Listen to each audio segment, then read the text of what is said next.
Hiyyummaan tunyaa baadhaa hin qeeballu didaadha hundaan itti duulaadha faqrii ollaa kufriidha hin qeeballu didaadha hundaan itti duulaadha hanganumaa gayaaree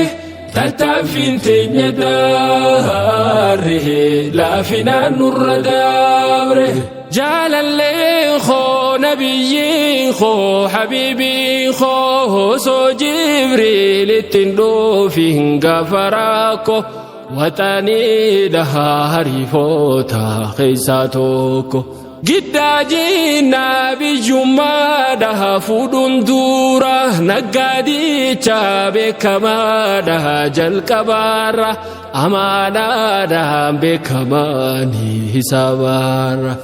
asma ceedhaami agaalchuu gazzaadhaarra walxaatii sooressa bakka kan tujjaara gariin hamaa miskiinummaatu kanaara nabiin rabbi miskiinummaa godhan daara dhabni diinaa hammeenyiisa hambaan qabu hayyuu meeqaa dhaba qofaaf jilbaan caabu beekaa meeqaa dhabe jechuuf labba qabu numan qabneef asiis achiis obsa cubbuu meeqaan taamtu qabeenyuma hambite lubbu jeyna meeqaa hiyyoomnaanu mirga sarbu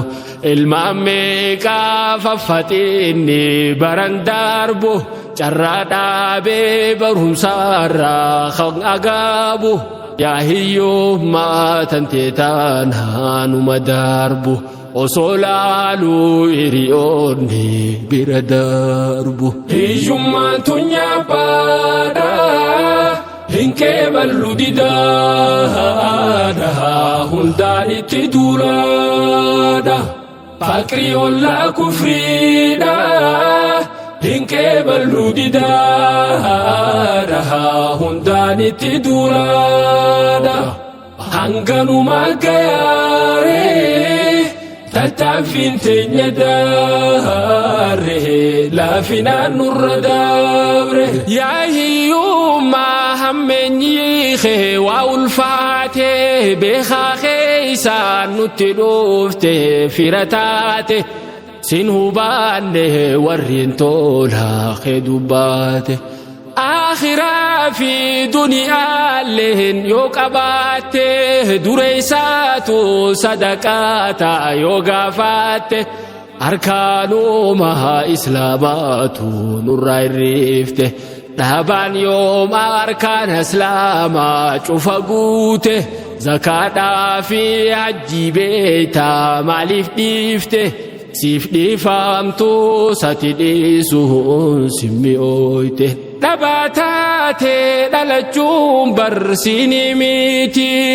dhabaataate duunammoo rakkooteeti yoom ol kaate yoom yaalte akka aarte harkan kennin sidhi hooda as dhihaatte durin hime kufte kaa'u muuxannoonte hanga galmaa geessu yaalu itti ciite karaa sirree kan si baasu hoggaa gaarte ifillaalii rabbi laalii yoo sodaatte waan xixiqqoonuman qeeqiin hiftuffatte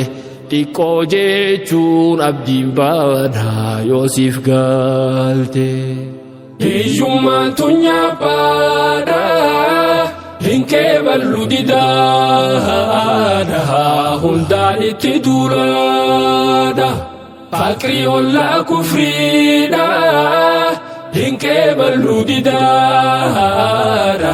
hundaan itti duulaadha